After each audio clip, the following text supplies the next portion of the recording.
ایک بار حضرت انس بن مالک رضی اللہ تعالیٰ عنہ کے یہاں چند مہمان آئے۔ کھانا کھانے کے بعد دسترخوان کا رنگ زرد ہو گیا۔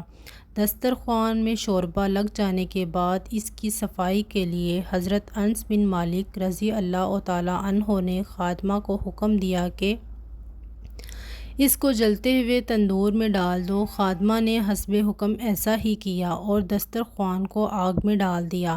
تمام مہمانوں کو اس حکم سے حیرت ہوئی اور دسترخوان کے جلنے اور اس سے دھواں اٹھنے کا انتظار کرنے لگے، لیکن اس کو جب تندور سے نکالا گیا تو بالکل محفوظ تھا اور صاف ہو گیا تھا۔ لوگوں نے کہا کہ اے صحابی رضی اللہ تعالیٰ عنہ، ہمیں بتلائیے یہ دسترخوان آگ میں کیوں نہ جلا اور بجائے جلنے کے اور زیادہ صاف ستھرا کیسے ہو گیا؟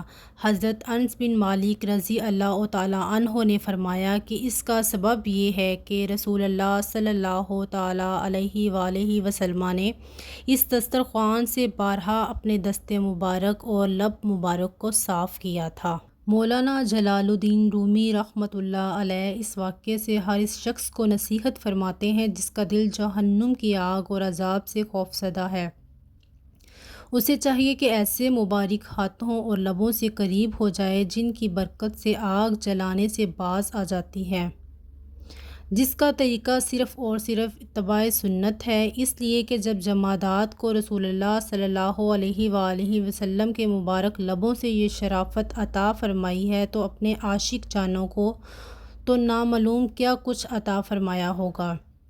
جب دسترخوان کو حصی قرب سے یہ شرف عطا ہوا تو اتباع سنت جو قرب معنوی اور قرب حقیقی ہے، اس سے تو کیا ہی کچھ انعامات دونوں جہاں میں عطا ہوتے ہیں۔ اللہ تعالیٰ ہم سب کو اتباع سنت کی توفیق عطا فرمائے اور اس عظیم نعمت پر حریص فرمائے، آمین۔